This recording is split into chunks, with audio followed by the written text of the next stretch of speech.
بسم اللہ الرحمن الرحیم۔ السلام علیکم ورحمۃ اللہ وبرکاتہ۔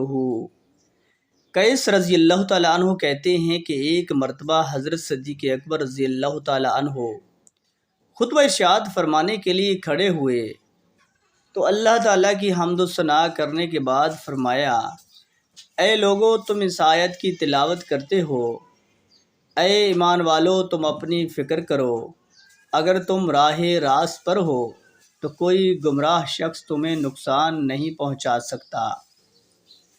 اور ہم نے نبی کریم صلی اللہ علیہ وآلہ وسلم کو یہ فرماتے ہوئے سنا ہے کہ جب لوگ گناہ کا کام ہوتے ہوئے دیکھیں اور اسے بدلنے کی کوشش نہ کریں تو ان قریب ان سب کو اللہ کا عذاب گھیر لے گا۔ مسند احمد، حدیث نمبر 1۔ دوستو، اللہ پاک سے دعا ہے کہ اللہ پاک ہمیں ان حدیث مبارکہ پر عمل کرنے کی توفیق و ہمت عطا فرمائے۔ آمین ثم آمین۔